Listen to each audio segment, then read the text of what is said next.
नया सवेरा के प्रायोजक हैं LIC, हर पल आपके साथ।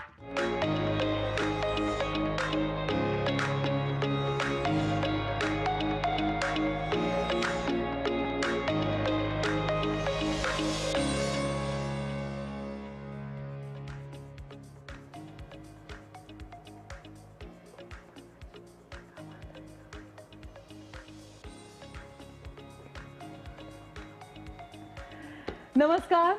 नया सवेरा के बेहद खास अंक लेकर हम हाजिर हैं आपके पास। अगले 1 घंटे में होंगी देश और दुनिया की तमाम ताजा तरीन अपडेट्स, क्योंकि नई उम्मीदें, नए सपने और एक नई शुरुआत के साथ ये है नया सवेरा।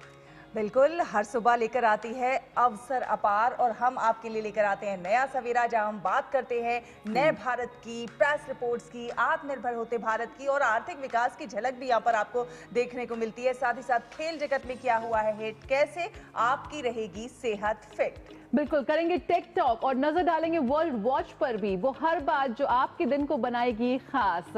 तो आइए शुरुआत करते हैं इस वक्त नया सवेरा की हेडलाइंस के साथ।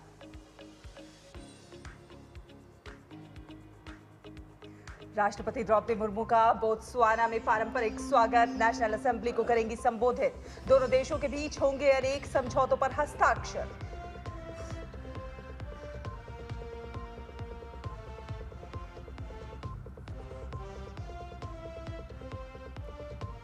प्रधानमंत्री नरेंद्र मोदी के भूटान दौरे का आज दूसरा और अंतिम दिन। थिम्फू में भूटान के चौथे नरेश ड्रो ग्याल्पो जिंगमे सिंगे वांगचुक से करेंगे मुलाकात।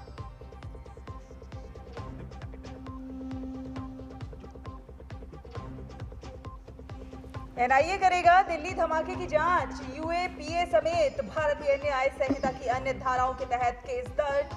हाई अलर्ट पर दिल्ली NCR।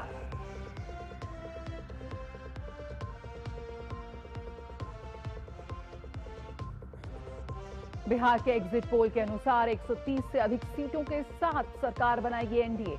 महागठबंधन के हाथ फिर निराशा, जन स्वराज का भी खुलेगा खाता।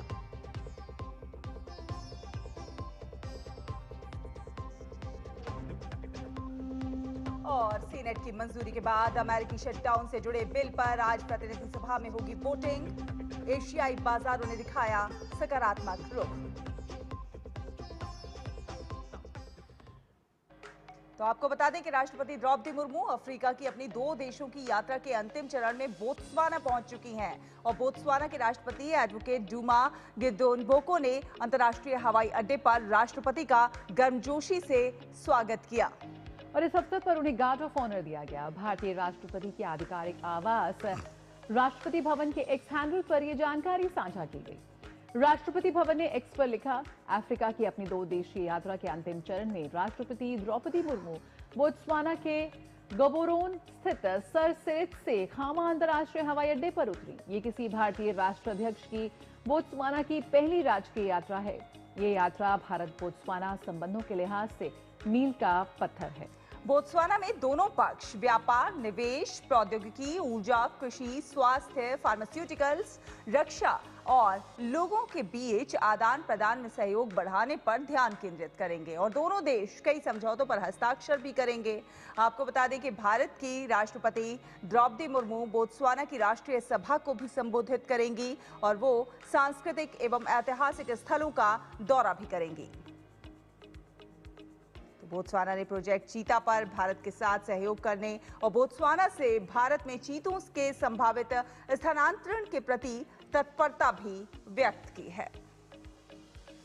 राष्ट्रपति की बोत्सवाना यात्रा बेहद खास और बेहद ऐतिहासिक भी। बात करें प्रधानमंत्री नरेंद्र मोदी की, तो प्रधानमंत्री नरेंद्र मोदी के भूटान दौरे का आज दूसरा और अंतिम दिन है। पीएम आज भूटान के चौथे नरेश महामहिम ड्रू ग्याल्पो जिंगमे सिंगे वांगचुक से करेंगे मुलाकात। स्वदेश रवाना होने से पहले प्रधानमंत्री नरेंद्र मोदी ने भूटान नरेश जिग्मे खेसर नामग्याल वांगचुक और चौथे ड्रोक ग्याल्पो के साथ कालचक्र व्हील ऑफ टाइम एम्पावरमेंट कार्यक्रम में वो शामिल होंगे। ये तिब्बती बौद्ध धर्म का एक प्रमुख आध्यात्मिक आयोजन है।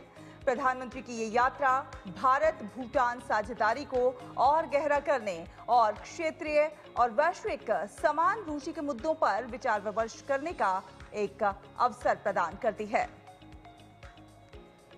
तो प्रधानमंत्री नरेंद्र मोदी तिब्बती बौद्ध धर्म के कालचक्र एम्पावरमेंट कार्यक्रम में आज हिस्सा लेंगे।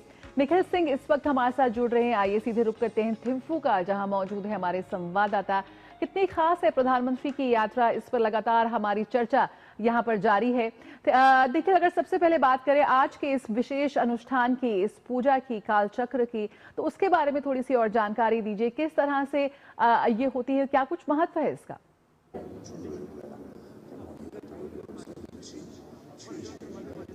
बिल्कुल, कालचक्र इनिशिएशन यानी कि व्हील ऑफ टाइम जिसको कहते हैं कि समय का चक्र है, और उसका देखा जाए तो ये जो तिब्बती वज्रयान, जो बौद्ध की तिब्बती वज्रयान शाखा है, उसमें ये पवित्र और बहुत ही जिसको कहते हैं कि कठिन अनुष्ठान माना जाता है। इसमें साधक को जो कालचक्र से जुड़ी हुई जो शिक्षाएं हैं, उसमें जो ध्यान योग है, करुणा में जीवन है, इन विषयों में जानकारी दी जाती है। और कालचक्र का हिंदू धर्म में भी जिसको कहते हैं कि वो उसका वर्णन हिंदू धर्म में भी मिलता है, सनातन में भी मिलता है और बौद्ध में भी मिलता है। लेकिन ये जो कालचक्र इनिशिएशन की जिसकी बात कही जा रही है, एम्पावरमेंट की बात कही जा रही है, खास तौर पर दलाई लामा के तौर पर और तिब्बती जो वज्रयान शाखा है उससे दी जाती है। और खास तौर पर इसमें जो साधक को काल के विशेष जो तमाम समय के अनुकूल उसको तैयार किया जाता है और बेहद कठिन अनुष्ठान इसको माना जाता है। फिलहाल जब हम इसकी बात करते हैं तो जो विश्व शांति की, करुणा में जीवन की,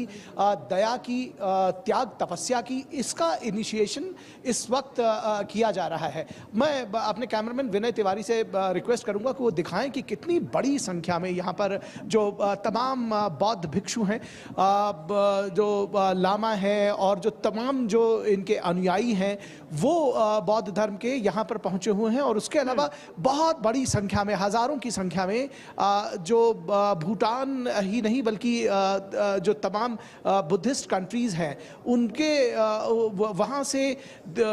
वहाँ के कोने कोने से लोग आए हुए हैं इस अनुष्ठान में हिस्सा लेने के लिए। और ख़ासतौर पर जब हम ग्लोबल पीस प्रेयर फेस्टिवल की बात करते हैं, जो कि 4 तारीख से 19 तारीख तक चल रहा है, तो उसमें भी किस तरह से पूरी दुनिया में शांति का संदेश दिया जाए ऐसे समय में जब युद्ध और उन्माद की बात कही जा रही है, ऐसे समय में जब तमाम जगहों पर विवाद है, तो ये एक जिसको कहना चाहिए कि ये इनिशिएटिव भूटान ने लिया है। और खासतौर पर भारत की जो वसुधैव कुटुंबकम की परंपरा है, जो सर्वे भवन्तु सुखना की जो परंपरा है, उसको फॉलो करते हुए अगर कहा जाए तो भारत का सुर भी इसमें मिला हुआ है। प्रधानमंत्री नरेंद्र मोदी यहाँ पर आने वाले हैं और इस पूजा में भी वो हिस्सा लेंगे। जी शहला। बिल्कुल निखिल, प्रधानमंत्री अक्सर इस बात को कहते हैं कि ये समय जो है वो युद्ध का नहीं है, बुद्ध का है, और शांति के संदेश की बात हमेशा प्रधानमंत्री करते रहते हैं। अगर भारत और भूटान के रिश्तों की बात की जाए तो बहुत रणनीतिक लिहाज से देखा जाए या फिर सांस्कृतिक लिहाज से देखा जाए बहुत प्रगाढ़ है और काफी एक दूसरे से काफी ज्यादा मिलते जुलते हैं। प्रधानमंत्री का ये दौरा और भी महत्वपूर्ण हो जाता है, रेल के लिहाज से देखा जाए, कनेक्टिविटी के लिहाज से देखा जाए, ऊर्जा के लिहाज से तो काफी ज्यादा इंपॉर्टेंट है।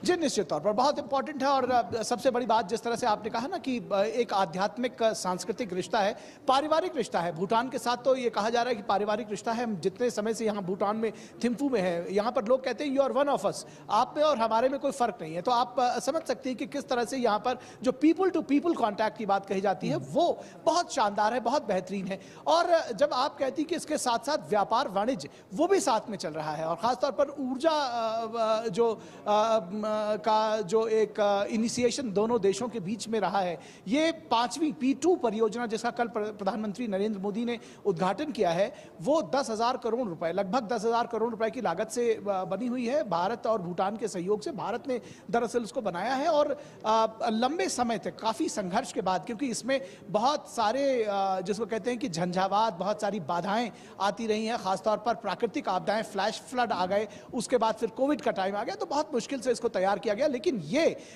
यहाँ की ऊर्जा ज़रूरतों को के लिए, या ये कहा जाए भारत भी इसमें भागीदार है। जब भारत को इसकी ऊर्जा की ज़रूरत होती है तो वो भी यहाँ से उसको मिल सकता है और दिया जाता है। तो भारत और भूटान दोनों की ऊर्जा ज़रूरतों के लिए एक बहुत बड़ा परिवर्तन, बहुत बड़ा कदम लेकर आने वाला है। और ये केवल हम P2 परियोजना जिसकी बात कर रहे हैं उसकी ही बात नहीं है, बल्कि इससे पहले भी 4 ऊर्जा जो जल विद्युत परियोजनाएं हैं वो लेकर आई जा चुकी हैं। इसके अलावा जो 5वीं परियोजना है P1 है, उसकी भी शुरुआत करने की प्रधानमंत्री ने बात कही है कि उसको भी बहुत जल्द शुरू किया जाएगा और उसको पूरा किया जाएगा। इसके अलावा जो सोलर पावर प्रोजेक्ट्स हैं, जो क्लीन एनर्जी की बात है, उस क्षेत्र में भी लगातार भारत और भूटान मिलकर कदम ताल कर रहे हैं। भूटान और भारत दोनों की समृद्धि के आलेख जो हैं वो ऊर्जा का जो क्षेत्र है वो लिखने में अग्रणी है। शहला, बिल्कुल निखिल, साफ तौर पर जो महत्वपूर्ण MOUs पर हस्ताक्षर हुए हैं वो भारत और भूटान के रिश्तों को एक नया आयाम देते हैं।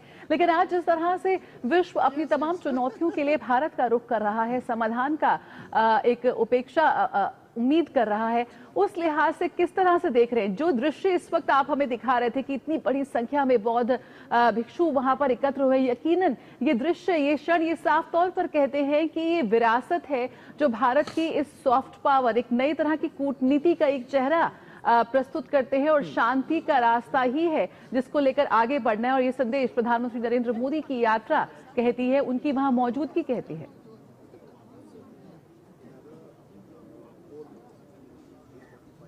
बिल्कुल ये कहती है, और यही वजह है कि प्रधानमंत्री नरेंद्र मोदी का यहां आगमन तय हुआ, क्योंकि भारत भी इसी तरह शांति का उपासक है। और एक शांत देश भूटान, जो यहाँ पर इकट्ठा हुए हैं लोग हजारों की संख्या में, बहुत सारे जो बुद्धिस्ट फॉलोअर्स हैं, जो मॉन्क्स हैं, वो इकट्ठा हुए हैं और एक स्वर में, एक सुर में इस बात की प्रार्थना की जा रही है कि पूरे विश्व में शांति हो, कहीं भी युद्ध ना हो, कहीं भी संघर्ष ना हो, लोगों को सद्बुद्धि मिले और आपस के जो संघर्ष है उनको खत्म किया जा सके। ये इस तरह की पूजा, इस तरह की प्रार्थना इतनी बड़ी संख्या में शायद ही दुनिया में कहीं और हो रही हो। और ये इसके लिए निश्चित तौर पर भूटान के लोगों की, भूटान के राज परिवार की और बुद्धिस्ट जो फॉलोअर्स हैं उन सब की भूरी भूरी प्रशंसा की जानी चाहिए, उनकी सराहना की जाइए। और सबसे खास बात है कि भारत का स्वर, भारत का सुर, इसमें संवेद शामिल है। भारत भी वसुधैव कुटुंबकम की बात करता है, सर्वे भवन्तु सुखिनः, सर्वे सन्तु निरामया, सर्वे भद्राणि पश्यन्तु मा कश्चित् दुःखभाग् भवेत्। जब हम कहते हैं कि कहीं भी कोई दुख ना हो, सभी सुखी हों, सभी निरोगी हों और सबके शांति की कामना करते हैं हम भारत। और ऐसे में प्रधानमंत्री नरेंद्र मोदी 140 करोड़ भारतीयों की उस शांति स्थापना के भाव को लेकर के यहाँ पर मौजूद है। तो निश्चित तौर पर इसमें भारत और भूटान का सुर एक साथ मिला हुआ है और पूरी दुनिया में शांति की हम बात कर रहे हैं। यहाँ पर मैं एक बात और जोड़ दूं कि जिस तरह से प्रधानमंत्री नरेंद्र मोदी ने कल अपने यहाँ के संभाषण में साफ तौर पर कहा था कि हम शांति के उपासक तो हैं, लेकिन जिस तरह से दिल्ली में हमला हुआ है तो ये भी लोगों को समझना चाहिए कि जो उसके कल्प्रिट्स हैं, जो उसके दोषी हैं, उनको सजा जरूर दी जाएगी। उस मामले में हम पीछे नहीं हटेंगे। तो इस बात को जानने समझने की जरूरत है कि हम शांति के उपासक तो हैं, लेकिन हमें कोई कमजोर ना समझे। बिल्कुल, प्रधानमंत्री नरेंद्र मोदी भूटान में जरूर है, लेकिन उनका दिल जो है वो भारत में है। और इस हमले से पर पूरा अपडेट वो ले रहे हैं, एक एक चीज पर वो पैनी निगाह जो है वो बनाए हुए हैं। बहुत बहुत धन्यवाद निखिल हमारे साथ जुड़ने के लिए और हमारे दर्शकों से ये तमाम अपडेट साझा करने के लिए। तो बहुत ही महत्वपूर्ण है प्रधानमंत्री नरेंद्र मोदी की ये भूटान यात्रा, जिसकी लगातार हम तस्वीरें आपको दिखा रहे हैं। यकीनन दोनों देशों के रिश्तों को और भी मजबूती ये प्रदान करती है और साथ ही विश्व को एक संदेश भी देती है। रुकते एक छोटे से ब्रेक के लिए, जल्द हाजिर होते हैं। बने रहिए नया सवेरा के साथ।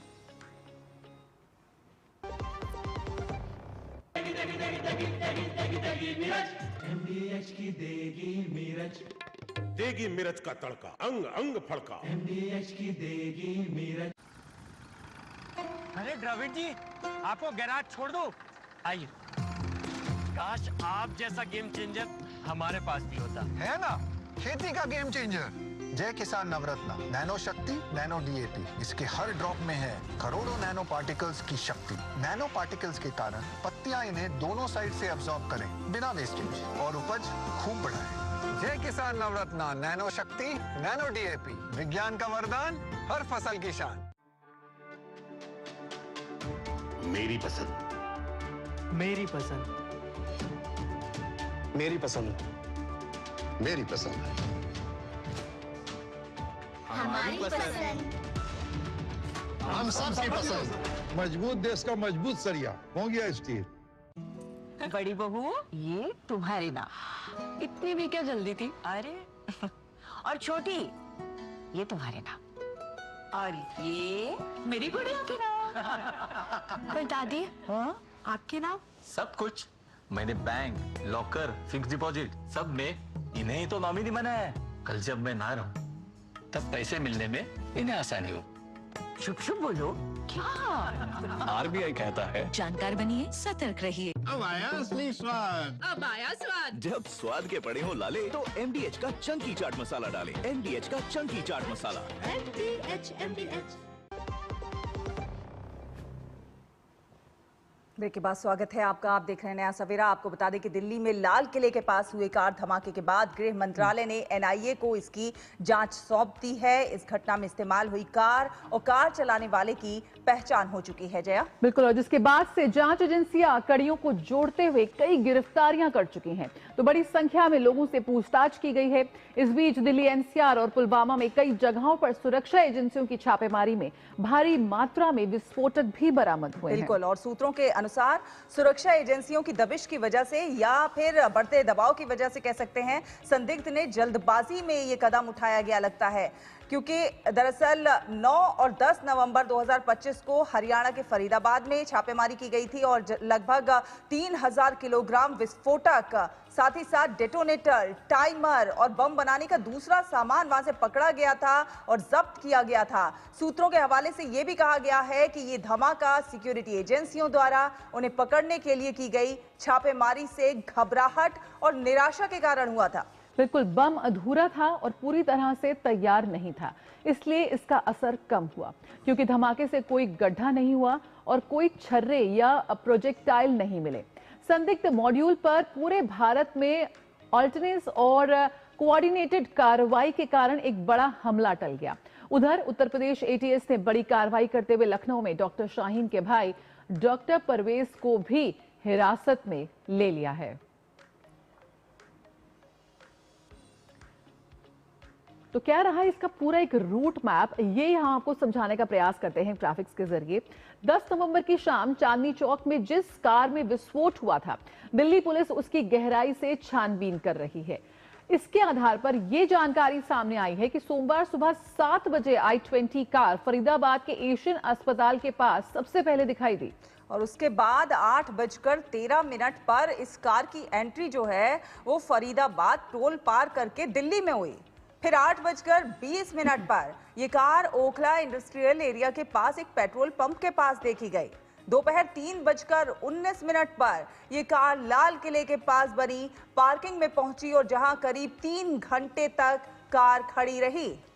शाम 6:22 पर लाल किले की पार्किंग से बाहर निकलते हुए ये I-20 कार लाल किले की तरफ आगे बढ़ी और करीब 24 मिनट बाद 6:52 पर रेड लाइट के पास चलती कार में धमाका हो गया। दिल्ली ब्लास्ट वाली कार का जो पूरा रूट मैप रहा, किस तरह से कब कब कितने बजे उसे कहां कहां देखा गया, ये पूरी जांच में इस वक्त निकलकर आ गया है। करीबन 3 घंटे ये लाल किले की पार्किंग में भी खड़ी रही। शाम 3 बजे, करीब 3-3:15 बजे के बाद से शाम 6:22 कर उसके बाद ये पार्किंग से निकली और रेड लाइट पर जब पहुंची तब हुआ इस पे धमाका। और ये भी जानना बहुत जरूरी है कि कौन है मोहम्मद उमर। इसके बारे में जानना इसलिए जरूरी है क्योंकि जानकारी के अनुसार मोहम्मद उमर जो है वो पेशे से डॉक्टर है, जो कि जम्मू कश्मीर के पुलवामा जिले का रहने वाला है और दिल्ली में हुए ब्लास्ट में इसी कार का इस्तेमाल किया गया है। उमर पर फरीदाबाद टेरर मॉड्यूल से जुड़े होने का शक भी है। पुलवामा में आरोपी डॉक्टर की मां और भाई से पूछताछ की जा रही है ताकि उसके बारे में और अधिक जानकारी जुटाई जा सके। तो यहां पर NIA इस वक्त तमाम जो कड़ियां हैं उसे जोड़ने में लगी हुई है। किस तरह, कब, क्या हुआ, कैसे हुआ, इस पूरी जांच में इस वक्त सुरक्षा एजेंसियां जुटी हुई हैं। और तमाम वीडियोस, CCTV की फुटेजेस, वो उनके जरिए पूरी जांच को खंगाला जा रहा है। आम जन के सामने भी तमाम वीडियोस जो है वो आ चुके हैं। लोग देख सकते हैं कि कितना दिल दहला देने वाला ये पूरा जो है हादसा रहा। एक आतंकवादी घटना जो एक बड़ी घटना होते होते बची। और 2 दिन पहले सुरक्षा एजेंसियों ने फरीदाबाद में जिस तरह से बड़ी मात्रा में विस्फोटक बरामद किया था और कई लोगों को गिरफ्तार किया गया था, जिसमें कुछ डॉक्टर भी शामिल थे। ये तस्वीरें देख सकते हैं आप टीवी स्क्रीन पर कि जो ब्लास्ट हुआ है उसकी यहाँ पर जो सीसीटीवी फुटेज है कितनी दूर से उसका एहसास हो रहा है, उसकी आगजनी जो हुई उसकी भी झलक यहाँ पर साफ तौर पर दिख रही है, किस तरह से इस सीसीटीवी में वो कैद हुई है। बिल्कुल, आम जन के बीच में एक दहशत सी एकदम फैल गई, अफरा तफरी सी मच गई। तो जांच एजेंसियां खंगाल रही हैं कि क्या कुछ एंगल हो सकता है इसके पीछे, क्या फरीदाबाद के आतंकी मॉड्यूल का लाल किले धमाके से कुछ लेना देना है या नहीं है। इसके लिए लाल किला ब्लास्ट और फरीदाबाद में बरामद किए गए विस्फोटक के नमूने जो है वो मिलाए जा रहे हैं। और इस घटना के बाद ना सिर्फ दिल्ली एनसीआर को सुरक्षा के नजरिए से अलर्ट मोड पर रख दिया गया, बल्कि देश के जो तमाम बड़े शहर हैं और बड़े बड़े प्रतिष्ठान उनको अलर्ट मोड पर रखा गया है। तो आइए, दिल्ली धमाके का जो सच है वो जल्द आएगा सामने, क्योंकि इसकी जांच जो है वो इस वक्त एनआईए ने संभाल ली है। मुकेश शुक्ला का रुख कर लेते हैं, इस वक्त लाल किले के पास ही वो मौजूद हैं। मुकेश, सबसे पहला सवाल यही, जिस तरह से तस्वीरें सामने आ रही हैं और कुछ जो कड़ियां निकल कर आ रही हैं, एनआईए ने इस वक्त इस पूरी जांच को अपने अंदर ले लिया है, संभाल लिया है, कड़ियां जोड़ते हुए नजर आ रही है, पूरा रूट मैप, कौन कौन इसके लिए जिम्मेदार है, इस वक्त जांच के लिहाज से क्या कुछ अपडेट यहाँ पर सामने निकल कर आ रहा है? बिल्कुल जया, जिस तरह से एनआईए को ये जांच फाइनली सौंप दी गई है, पहले चल रहा था कि इसको स्पेशल सेल को दिया जाएगा, लेकिन बाद में एनआईए को इसको दिया गया। एक बड़ी एजेंसी एनआईए और कई बड़े धमाकों की जांच उन्होंने करी है और सफलतापूर्वक उसके रिजल्ट आए हैं। अब एनआईए इसमें कनेक्शन जोड़ने की कोशिश करी है। सबसे इंपॉर्टेंट ये समझना होगा, जो इसमें डॉक्टर का पूरा मॉड्यूल इसमें आ रहा है, ये जो तमाम डॉक्टर गैंग इसमें जुड़े, और इसमें देखिए पहले आदिल को गिरफ्तार किया जाता है जिसके पास है 360 किलो आरडीएक्स बरामद हुआ। उसके बाद मुजम्मिल, जिसके घर से लगभग 3000 जो है वो रासायनिक चीजें मिलती हैं, एक तरह का और केमिकल जिससे बना करके बॉम्ब बनाया जा सकता है। उसका जिसमें आती है शाहीन शाहिदा, जो लखनऊ की रहने वाली हैं और कई जगह वो पढ़ चुके हैं, वो भी पेशे से डॉक्टर हैं, उनका भी जैज कनेक्शन सामने आ रहा है। ये अभी जल्दबाजी होगा इसको पुख्ता करना, क्योंकि एनआईए इस पे जांच करेगी, लेकिन सोर्सेस कह रहे हैं कि ये जैश की कमांडर थी, महिला कमांडर। साथ ही साथ उसके बाद ये मोहम्मद उमर इनके कॉन्टैक्ट में आता है, जिसके घर वालों का हमने रिएक्शन पुलवामा में सुना कि उन्हें पता ही नहीं था, 3 साल से वो फरीदाबाद में जॉब कर रहा था, लेकिन क्या अलग उसकी गतिविधि थी इसके बारे में नहीं पता। और इस बम धमाके में यही गाड़ी चलाता है, टोल से इस गाड़ी को लेकर के ये बदरपुर पहुंचता है, जहां पर आप देखिए कि गाड़ी की पोल्यूशन भी कराता है। यानी उसको पता था कि आगे अगर इसको पुलिस ने रोका तो इसकी गाड़ी पकड़ी जा सकती है और सारा का सारा इसका गेम जो है वो ओवर हो जाएगा, पर्दाफाश हो जाएगा। और इसके बाद यहाँ पर डॉक्टर सज्जाद अहमद का भी रोल सामने आता है, ये भी पुलवामा का रहने वाला है। आप तमाम डॉक्टर्स के कनेक्शन आप देखिए। उसके बाद तारिक, जिसको ये गाड़ी पहले सलमान ने देवेंद्र से डीलर को और डीलर से तारिक के पास पहुंची, ये भी जांचने की कोशिश की जा रही है, क्योंकि वो जो कार धमाका था जिसमें 3 लोग मारे गए थे, उनके जो शव थे उनको पहचान पाना बड़ा मुश्किल था। डीएनए से उनकी जांच होगी और ये पता लगाने की कोशिश की जा रही है कि क्या कार में तारिक था, क्योंकि तारिक ने ही ये गाड़ी जो थी वो खरीदी थी उमर के लिए, और उमर इस पूरे प्लान में कहीं ना कहीं अपने आप को फंसता दिखाई दे रहा था। उसके जो करीबी थे वो पकड़े जा रहे थे, तो वो इस घबराहट में लेकर के लाल किले तक आता है, 3 घंटा पार्किंग में रहता है। इसके बाद ये तीनों निकलते हैं और उसके 22 से 24 मिनट के बीच में ये धमाका हो जाता है, जिसमें कई बेगुनाह लोगों की जान भी चली जाती है। यानी इनके ऊपर पूरा शिकंजा कसता दिख रहा था। जम्मू कश्मीर और अहमदाबाद, गुजरात एटीएस जो थी वो लगातार दबिश डाल रही थी, और जिस तरह से शाहिदा को भी लखनऊ से उठा करके लेके फरीदाबाद से लेकर के गई और उसके बाद पहले डिटेन किया, फिर अरेस्ट किया, और उसकी शिनाख्त पर कहीं ना कहीं उमर का नाम सामने आने लगा। तो उसने बौखलाहट में, जल्दबाजी में, ना समझते हुए कि उसके बाद जो पड़ा है इसको अब डिस्ट्रॉय करने के लिए तो उसके पास टाइम नहीं है, इसलिए उसने इसको उड़ा दिया। और उसमें 3 लोग जो थे कार सवार, वो तीनों के तीनों बुरी तरह से उस बम हादसे में मारे गए। तो अभी एनआईए अब आगे इसकी जांच करेगी और सब कनेक्शन और क्लियर हो जाएगा कि किस आतंकवादी संगठन से इनका ताल्लुक है, जिनके नाम आ रहे हैं, क्या वाकई में जैश का इसमें हाथ है। और साफ साफ प्रधानमंत्री और गृह मंत्री ने भी कह दिया किसी को भी बख्शा नहीं जाएगा। वो इस बात को अपने जहन में उतार लें कि जिसने भी साजिश को अंजाम दिया है उनको उनके अंतिम अंजाम तक पहुंचाया जाएगा और बेगुनाहों को न्याय जरूर मिलेगा। बिल्कुल, किसी को भी बख्शा नहीं जाएगा, बेगुनाहों को न्याय मिलेगा, और ये बहुत ज्यादा जरूरी भी है। लेकिन मुकेश, जिस तरह से हम देखें आतंक के जो सरगना थे, पहले हम अक्सर देखते थे जो अनपढ़ लोग हैं उनको बरगलाते थे, उनको आतंक की तरफ मोड़ते थे, लेकिन अब जिस तरह से तमाम ये डॉक्टर्स जो इतना पढ़ लिख कर इस पोस्ट पर पहुंचते हैं और इस तरह के पढ़े लिखे युवा अगर आतंक की ओर जा रहे हैं तो ये बहुत चिंताजनक बात है। ये भी कहा जा रहा है कि इसका प्लान कुछ और था और ये घबराहट में ये जो है ये हादसा हो गया, इसके आगे तार और कुछ बड़ा करने के थे। नहीं, जितना अगर आप देखिए जितना आरडीएक्स गिरफ्तार किया था जम्मू कश्मीर पुलिस और गुजरात एटीएस ने मिल करके, अगर वो सारा एक्सप्लोजन में यूज हो जाता, उसको अगर ये सही जगह डिप्लॉय कर लेते तो बहुत बड़ा हादसा था। दिल्ली एनसीआर में बड़ी साजिश थी, आप छोटा अमाउंट नहीं था जिस तरह से उन्होंने उसको जोड़ करके रखा था और छुपा करके काफी समय से रख करके बैठे थे। और टीम इनकी जो थी, इनके जो स्लीपर सेल्स है सारे के सारे एक्टिव थे। लेकिन जब पुलिस की दबिश पहुंची, पुलिस को इंटेलिजेंस को इसका पता लगना शुरू हुआ कि इतने बड़े असले के साथ ये लोग वहां पहुंच गए हैं। और जब आप देखिए इनके वेपन AK-56 इनके लॉकर से मिलती है, जिस कॉलेज को ये 2-2 साल पहले छोड़ के आ चुके होते हैं। ऐसे ही साजिदा जो है वो डिफरेंट कॉलेज में पढ़ा चुकी हैं, कई यूनिवर्सिटी से, आखिरी यूनिवर्सिटी से तो उन्हें निकाल ही दिया गया था। तो इनको बरगलाया गया, इनका ब्रेन वॉश किया गया, इनको मेन टीम में लाया गया। इसके थ्रू इन्होंने और अपनी जो लोगों को जिस तरह से आप कह रहे हैं कम पढ़ा लिखा तबका है उसको भी जोड़ने की कोशिश की गई, यानी इनके द्वारा उनको इन्फ्लुएंस में लाने की कोशिश करी। और ये इनका बड़ा मंसूबा था जिसको नाकाम करने में कामयाब रही। कहीं ना कहीं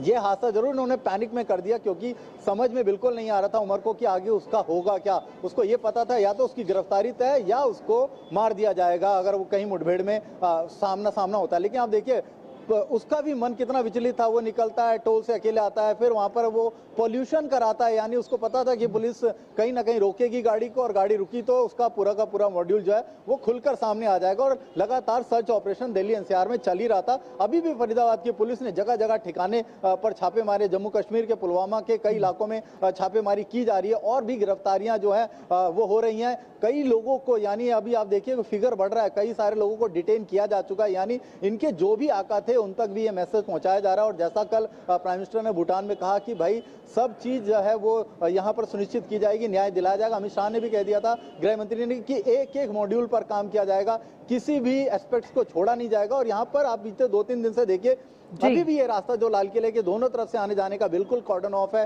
बंद है, यानी हर एक पार्टिकल को एनआईए एफएसएल लेकर के जा रही है। जो जांच एजेंसियां इसमें इन्वॉल्व है उनसे भी मांगा गया है कि आप सैंपल दीजिए ताकि प्राथमिक जांच में पता लग पाए कि क्या ये दूसरा कोई इनके पास मटेरियल था या जो उनको जो जम्मू कश्मीर या गुजरात ने पकड़ा ये वही था। और पूरे आसपास के जिलों में और आसपास के जो राज्य हैं, चाहे वो दिल्ली है, हरियाणा, पंजाब, राजस्थान, उत्तराखंड, सब में इस तरह से हाई अलर्ट रखा है। और अभी भी हम निकल रहे हैं तो जबरदस्त मूवमेंट हो रखी है, जबरदस्त चेकिंग चल रही है, यानी और भी जो पड़ते हैं उसको खोलने की यहाँ पर कोशिश की जा रही है। बिल्कुल, तो यहाँ पर एनआईए ने इस वक्त जांच को संभाल लिया है और हर मॉड्यूल को, हर एंगल को खंगाला जा रहा है। और सिर्फ दिल्ली ही नहीं, इस पूरी घटना के ब्लास्ट के तार देश के कई राज्यों से जुड़े हैं, साफ तौर पर उनको भी देखा जा रहा है। बहुत बहुत शुक्रिया मुकेश, फिलहाल इस जानकारी के साथ जुड़ने के लिए। आगे भी लगातार हम अपडेट लेंगे आपसे। और आइए बात करते हैं बिहार चुनाव की। बिल्कुल, 14 नवंबर को ये साफ हो जाएगा कि बिहार में आखिर किस पार्टी की सरकार बनने जा रही है। लेकिन उससे पहले कुछ एग्जिट पोल्स जो सामने आए हैं, पीपुल्स पल्स एग्जिट पोल की अगर हम बात करें तो उन्होंने एनडीए को 133 से 159 सीटें दिखाई हैं, तो वही महागठबंधन की 75 से 101 सीटें। अधिकतर जो है एग्जिट पोल्स वो एनडीए को बढ़त दिखाता हुआ नजर आ रहा है। जनसुराज को 0 से 5 सीटें और अन्य के खाते में 2 से 8 सीटें दिखाई गई हैं। वहीं अगर हम मैट्रीज IANS एग्जिट पोल की बात करें तो एनडीए के खाते में उन्होंने 147 से 167 सीटें दी हैं, महागठबंधन को 70 से 90 और जनसुराज को 0 से 2 और अन्य को 2 से 3 सीटें दी हैं। डीवी रिसर्च न्यूज नेशन ने एनडीए को 137 से 152 सीटें दिखाई हैं, वहीं महागठबंधन को 83 से 98 सीटें और जनसुराज को 2 से 4 और अन्य को 4 से 8 सीटें दी हैं। चाणक्य एग्जिट पोल की बात करें तो एनडीए को 130 से 138, महागठबंधन को 100 से 108 और अन्य को 3 से 5 सीटें मिलती हुई नजर आ रही हैं। पीपल्स इनसाइट्स एग्जिट पोल ने एनडीए को 133 से 148, महागठबंधन को 87 से 102 और जनसुराज को 02 से अन्य को 2 से 3 सीटें दी हैं। जेवीसी पोल्स एग्जिट पोल की बात करें तो एनडीए को 135 से 150, महागठबंधन को 80 से 103, जनसुराज को 0 से 1 और अन्य को 3 से 6 सीट दिखाई है। पी मार्को एग्जिट पोल ने एनडीए को 143 से 162, महागठबंधन को 82 से 98, जनसुराज को 1 से 4 और अन्य के खाते में 0 से 3 सीटें दी हैं। तो कुल मिलाकर तमाम इन एग्जिट पोल्स ने यहां पर साफ तौर पर एनडीए को बढ़त दी है। और बिल्कुल जया, अगर ये जो नतीजे जो एग्जिट पोल्स दिखा रहे हैं, अगर ये असल नतीजों में तब्दील होते हैं तो मौजूदा जो सरकार है उसके लिए एक बहुत बड़ी जीत हम कह सकते हैं। और साफ तौर पर इन तमाम एग्जिट पोल्स की माने तो जनसुराज भी अपना खाता खोलती हुई इस बार नजर आएगी। बिल्कुल आगे बढ़ेंगे। मुख्य चुनाव आयुक्त ज्ञानेश कुमार ने बिहार विधानसभा चुनाव के जो मतदान संपन्न हुआ है उस चुनाव को उन्होंने ऐतिहासिक बताया। उन्होंने कहा है कि इस चुनाव में 66.91% मतदाताओं ने वोट किया है। बिल्कुल, और ये बिहार विधानसभा चुनाव का अब तक का सबसे बड़ा आंकड़ा है। इसके अलावा महिलाओं की भागीदारी के मामले में भी इस चुनाव ने सारे रिकॉर्ड तोड़ दिए हैं। चुनाव में 71% महिला वोटरों ने मतदान किया है, जो अब तक का सबसे ज्यादा मतदान है। मुख्य चुनाव आयुक्त ने कहा कि बिहार में 7.5 करोड़ से अधिक मतदाताओं ने एसआईआर की प्रक्रिया में भाग लिया और कहीं से कोई शिकायत नहीं आई। तो बिहार 1951 से अब तक हुए सभी चुनावों में सर्वाधिक प्रतिशत वोटिंग की, जो कि लगभग 66.9% है। अब तक हुए सभी चुनावों में हमारी माताओं, बहुओं और बेटियों ने चुनाव आयोग पर पूर्ण विश्वास जताते हुए अभी तक का सबसे अधिक मतदान किया है, 71%। मतदाता सूची के शुद्धिकरण में बिहार के 38 डीएम में से किसी एक के पास भी एक भी अपील नहीं आई। तो बिहार में जो मतदान के सभी रिकॉर्ड्स टूटते हुए नजर आए हैं। एग्जिट पोल्स तो सामने आ गए हैं, लेकिन बिहार में सभी दल और गठबंधन अपनी अपनी जीत का भी दावा कर रहे हैं। आपको एक रिपोर्ट दिखाते हैं। बिहार विधानसभा चुनाव 2025 के दूसरे और आखिरी चरण का मतदान मंगलवार को संपन्न हो गया। बिहार की 122 सीटों के लिए दूसरे फेज में गयाजी, कैमूर, रोहतास, औरंगाबाद, अरवल, जहानाबाद, नवादा, भागलपुर, बांका, जमुई, सीतामढ़ी, शिवहर, मधुबनी, सुपौल, पूर्णिया, अररिया, कटिहार, किशनगंज, पूर्वी चंपारण और पश्चिमी चंपारण में लोगों ने बढ़ चढ़कर मतदान में भागीदारी की। पूरे राज्य के अलग अलग मतदान केंद्रों पर हर उम्र, हर वर्ग के लोग उत्साहपूर्वक अपने मताधिकार का प्रयोग करते नजर आए। इस दौरान मतदान केंद्रों पर लोकतंत्र के रंग बिरंगे नजारे देखने को मिले। कहीं बुजुर्ग मतदाता व्हील चेयर पर बैठकर वोट डालने पहुंचे, तो कहीं महिलाएं अपने नौनिहालों के साथ मतदान केंद्रों पर नजर आईं। वहीं पहली बार वोट डालने वाले युवाओं में खासा उत्साह नजर आया। वहीं दूसरे चरण के मतदान के दौरान लोकतंत्र के उत्सव की एक बेहद खूबसूरत तस्वीर नजर आई, जब नक्सल मुक्त होने के बाद पहली बार मतदान केंद्र बनाए गए जमुई विधानसभा क्षेत्र के चोरमारा गांव में स्थानीय लोगों ने मतदान कर्मियों का स्वागत किया। दूसरे और आखिरी चरण के मतदान के संपन्न होने के साथ ही दिग्गजों का फैसला ईवीएम में कैद हो गया। वहीं 2 चरणों में बढ़ चढ़कर बम्पर वोटिंग और रिकॉर्ड मतदान प्रतिशत के साथ पक्ष और विपक्ष अपनी अपनी जीत के प्रति आश्वस्त नजर आ रहे हैं। इतना उत्साह है लोगों में वोट डालने के लिए, ये सबसे अच्छी बात है। लोग बिहार के लिए, सुशासन के लिए, शांति के लिए, विकास के लिए मुझे लगता है बड़ी संख्या में निकल रहे हैं।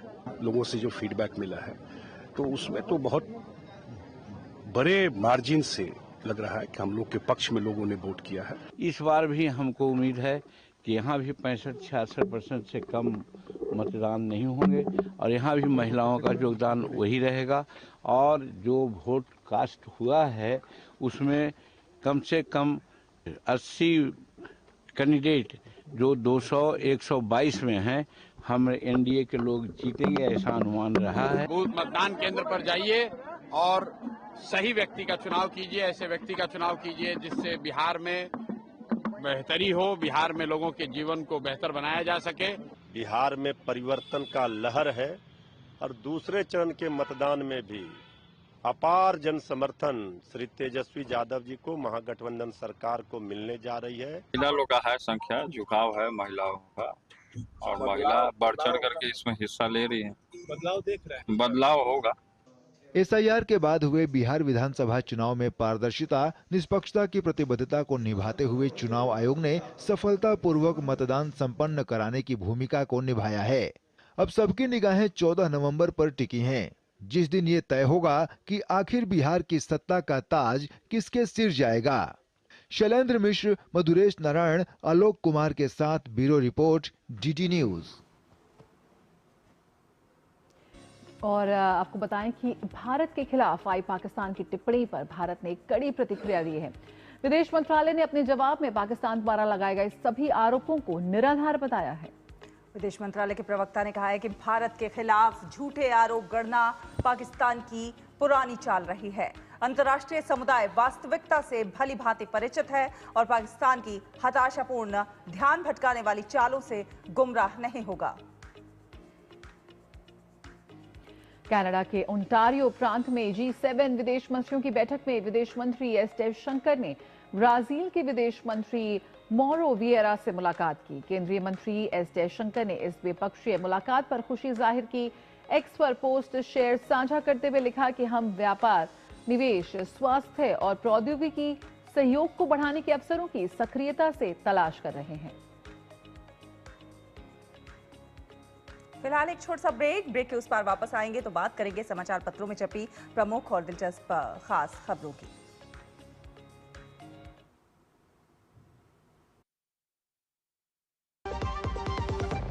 दादी के हाथों का जादू और खुशबू से महकता घर। MDH गरम मसाला, असली मसालों से भरा हूँ मैं, क्योंकि हर रिश्ता है स्वाद से जुड़ा।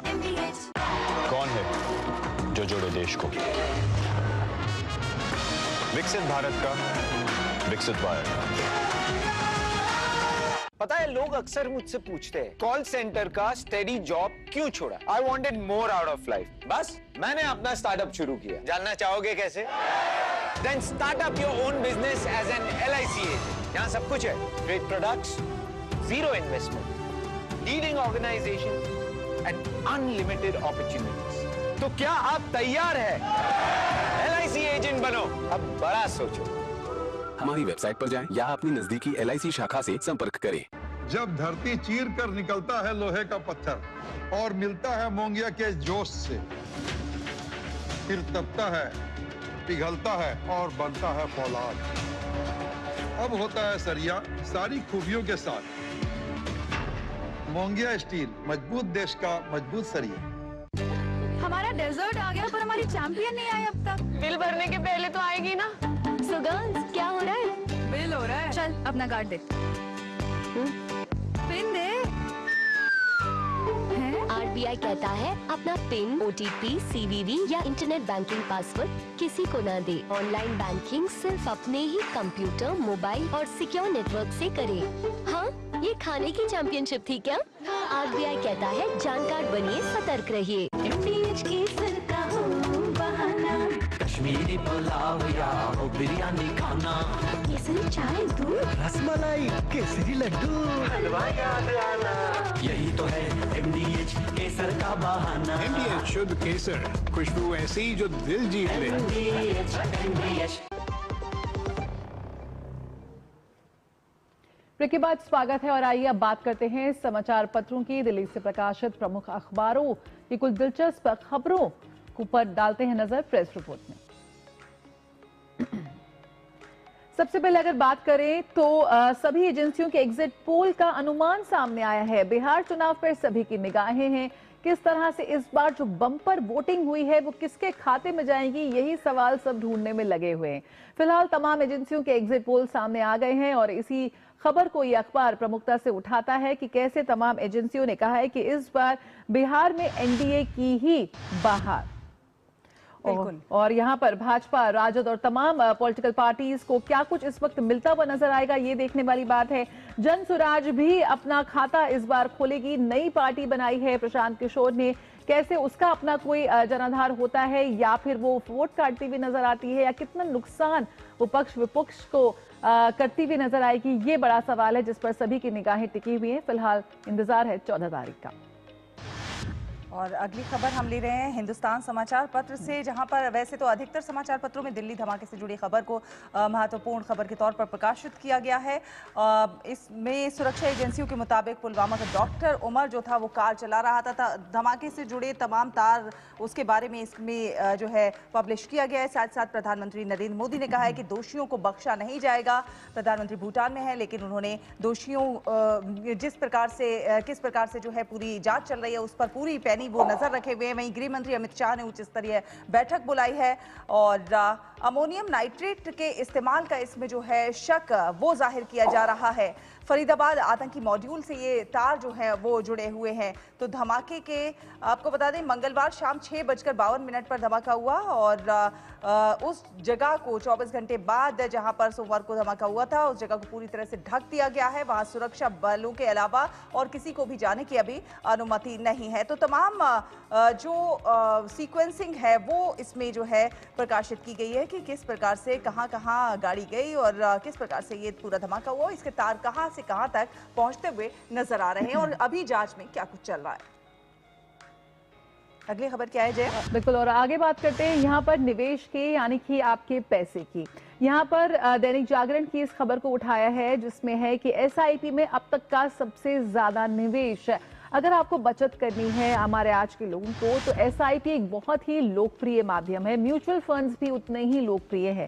इसी से जुड़ी खबर है कि अक्टूबर में खुदरा निवेशकों ने करीब 29,529 करोड़ रुपए डाले और 60 लाख नए खाते जुड़े हैं। ये काफी अच्छी खबर है। 18 नई योजनाएं जो लॉन्च की गई थी उसका लाभ कहीं ना कहीं यहाँ पर निवेशक और आम उपभोक्ता उठाते नजर आ रहे हैं, जिसके जरिए अक्टूबर में इनके जरिए 6,062 करोड़ रुपए जुटाए गए। 16.25 लाख करोड़ रुपए हुए हैं एसआईपी का AUM। म्यूचुअल फंड एसोसिएशन की तरफ से ये जानकारी सामने आई है। उन्होंने कहा है कि एसआईपी AUM बढ़कर 16.25 लाख करोड़ रुपए हो गया है और अब कुल उद्योग की अगर हम बात करें तो AUM में 5वें हिस्से से अधिक का योगदान देता है। तो 24,690 करोड़ रुपए का निवेश हुआ है इक्विटी म्यूचुअल फंड योजनाओं में पिछले महीने, यानी कि लगातार ये बेहद लोकप्रिय एक ऑप्शन यहां पर निवेशकों के लिए बने हुए हैं। 19% की गिरावट जरूर रही इक्विटी म्यूचुअल फंड योजनाओं के निवेश में अक्टूबर में, लेकिन 1959 करोड़ रुपए जुटाए गए थे सितंबर 2050 में जो 9 नई योजनाएं आई हैं। यानी कि लगातार सरकार की तरफ से भी ये जो निवेशक हैं उनको प्रोत्साहन मिल रहा है, तमाम नई योजनाएं निकल कर आ रही हैं। ऐसे में जो एसआईपी है और म्यूचुअल फंड्स हैं वो लगातार बहुत ही पॉपुलर बने हुए हैं इस वक्त आम लोगों के लिए। तो ये खबर आपके पैसे और इनकम से जुड़ी हुई। और अगली खबर हम उठा रहे हैं, ये एक रिसर्च से जुड़ी हुई है। जी हाँ, शरीर में किस कमांड सेंटर की कमी से खराबी से कैंसर होता है। आईआईटी के वैज्ञानिकों ने इसका जो है हल जो है समझ लिया, उसका सिस्टम क्या कुछ है वो समझ लिया है। जोधपुर से ऐसी एक वैज्ञानिक खोज जो है वो सामने आई है जो भविष्य में कैंसर और दुर्लभ बीमारियों के इलाज का रास्ता जो है वो बदल सकती है। आईआईटी जोधपुर की टीम ने सेल यानी हमारी कोशिकाओं के सेंट्रोसोम नाम के छोटे से बेहद जरूरी हिस्से का राज अब खोल दिया है। जरा सोचिए, जैसे किसी शहर में ट्रैफिक को कंट्रोल करने के लिए सिग्नल और कंट्रोल रूम होते हैं, वैसे ही हमारी जो कोशिकाएं होती हैं, हर कोशिका में सेंट्रोसोम नाम का एक मिशन कंट्रोल सेंटर होता है। यही तय करता है कि सेल कब और कैसे बटेगा। लेकिन जब ये सिस्टम गड़बड़ा जाता है तब जो है कोशिका जो है वो कैंसर जैसी बीमारियों की जड़ बन जाती है। तो इसका जो है अब कहीं ना कहीं सिस्टम समझ लिया और अब इस पर काम शुरू होगा, जिससे इसका इलाज भी आसानी से और इसे कैसे रोका जाए, कैसे प्रिवेंशन हो, उसके बारे में भी हल निकल आएगा। बिल्कुल, तो ये तमाम खबरें जो आज राजधानी दिल्ली से प्रकाशित समाचार पत्रों की सुर्खियां बनी हुई हैं। और आइए अब आपको बता दें नई तकनीक से जुड़ी खबर पर डालते हैं नजर टेक टॉक में। तो भारत मोटापे, कैंसर और पुरानी बीमारियों की बढ़ती दरों से जूझ रहा है। ऐसे में स्वास्थ्य विशेषज्ञों का कहना है कि टेक्नोलॉजी से कुछ हद तक काफी मदद मिल सकती है। खासतौर पर कृत्रिम बुद्धिमत्ता यानी AI स्वास्थ्य सेवा प्रदान करने के तरीके को नया रूप देने में एक महत्वपूर्ण उपकरण बन सकती है। नई दिल्ली में कृत्रिम बुद्धिमत्ता के युग में जीवन के वर्षों को जोड़ना विषय पर आयोजित शिखर सम्मेलन में इस बात पर ध्यान केंद्रित किया गया है कि कैसे तकनीक की बढ़ती स्वास्थ्य सेवा आवश्यकताओं को पूरा करने में मदद कर सकती है। इस कार्यक्रम में केंद्रीय मंत्री पीयूष गोयल ने कहा कि भारत ने चिकित्सा के क्षेत्र में काफी तरक्की की है और यही वजह है कि पिछले 10 वर्षों में एम्स की संख्या बढ़कर 23 हो गई है।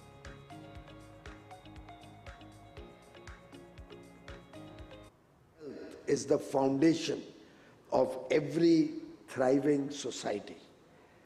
And if India has to become Viksit Bharat 2047, a developed nation, a prosperous nation, when we celebrate 100 years of independence, the role of our doctors, the role of the medical profession as a whole, nurses, technicians, all the ecosystem, the medical devices manufacturers, our traditional medicine professionals, the entire ecosystem is going to play a very important role. And therefore, we will have to provide vision and leadership. और आइए देखते हैं दुनिया भर की कुछ खास खबरें।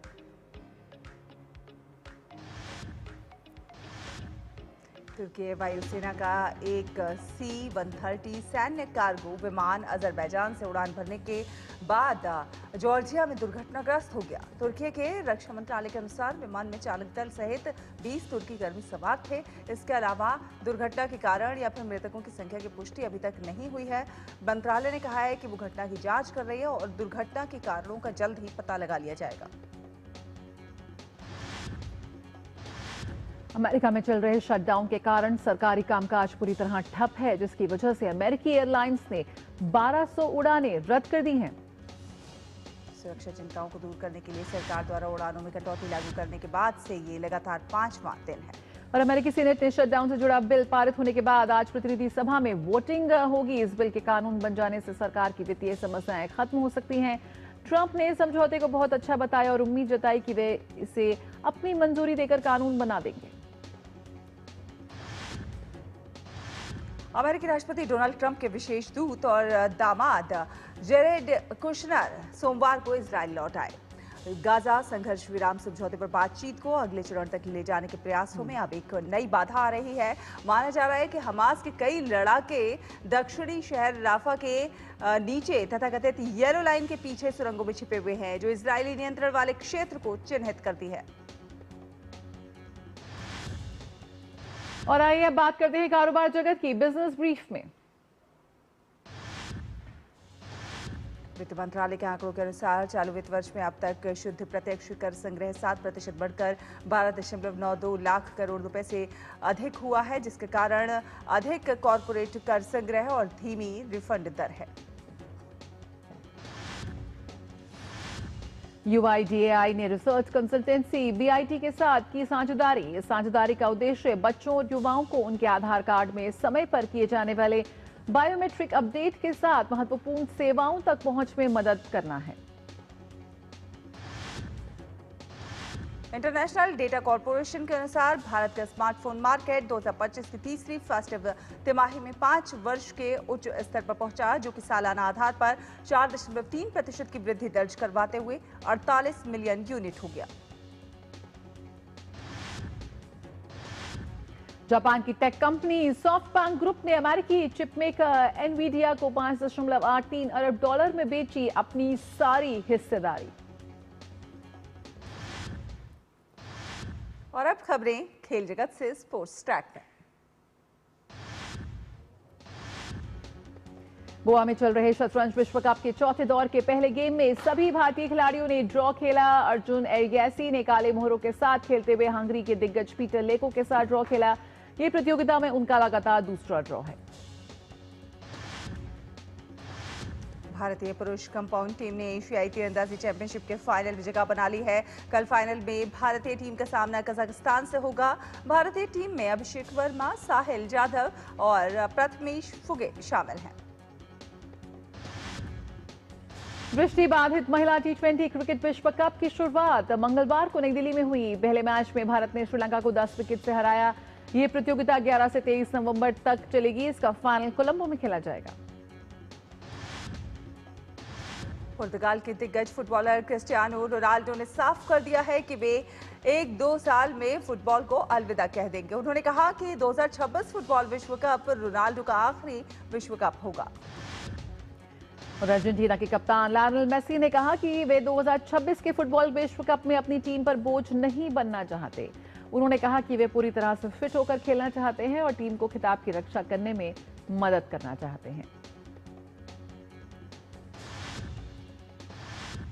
और अब बात होगी आपकी और हमारी सेहत की फिटनेस मंत्रा में। आज विश्व निमोनिया दिवस है। जानते हैं कि किन लोगों में निमोनिया होने पर गंभीरता हो सकती है और बचाव के लिए क्या किया जाए।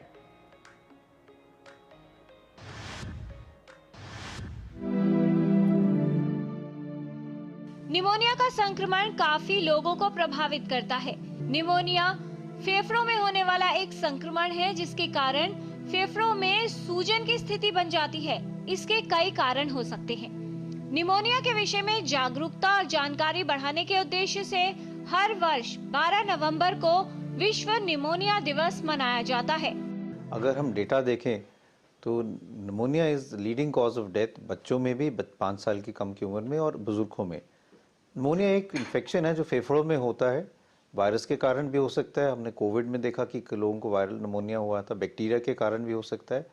नॉर्मली इसमें बुखार होता है, साथ में खांसी होती है, सूखी खांसी भी हो सकती है, खांसी के साथ बलगम भी आ सकता है, सांस की तकलीफ होने लगती है और साथ साथ और लक्षण होते हैं जैसे पसीना आना, एकदम भूख कम हो जाना और कई निमोनिया है जो और ऑर्गन्स में भी असर कर सकते हैं जिसके कारण उल्टी आ सकती है, लिवर पे भी असर पड़ सकता है। निमोनिया मुख्य रूप से विषाणु और जीवाणु के संक्रमण से होता है। ये वायरस, बैक्टीरिया और पैरासाइट के कारण हो सकता है। यदि निमोनिया का कारण बैक्टीरिया हो तो एंटीबायोटिक दवाओं द्वारा उपचार किया जाता है।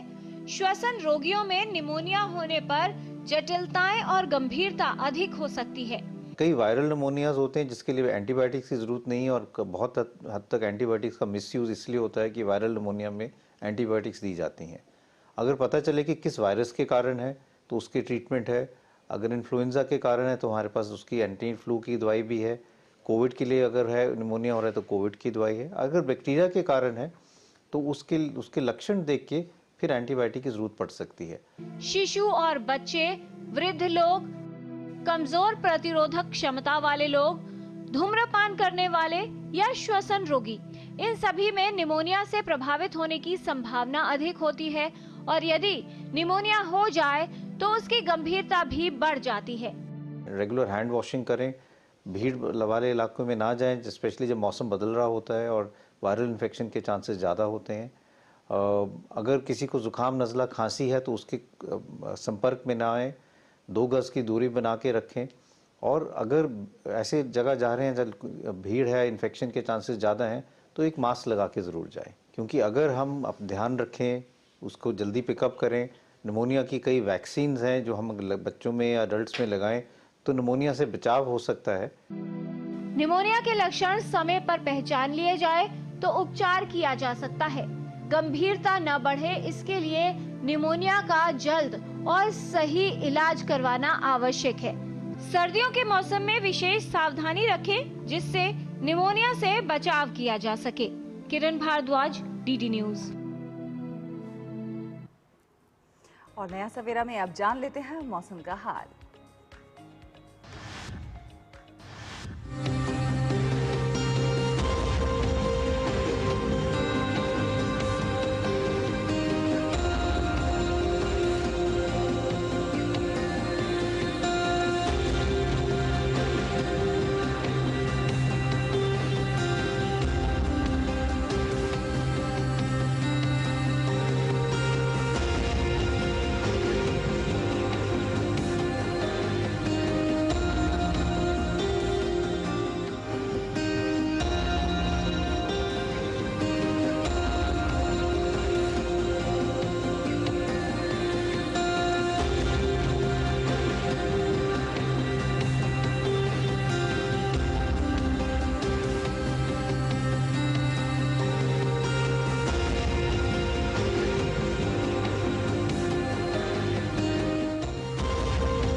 तो ये था मौसम का हाल और इसी के साथ नया सवेरा का आज का ये अंक हम यहीं खत्म करते हैं, लेकिन चलते चलते आपको छोड़ जाते हैं कुछ खास झलकियों के साथ। हमारी सेना की ताकत पूरी दुनिया जानती है, उनके जाबाजी के किस्सों की कमी नहीं है।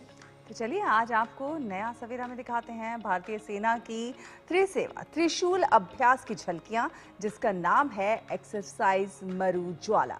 ये अभ्यास दक्षिणी कमान ने जैसलमेर में किया है। आप इन तस्वीरों का आनंद उठाइए और हमें और हमारी पूरी टीम को दीजिए अनुमति। नमस्कार।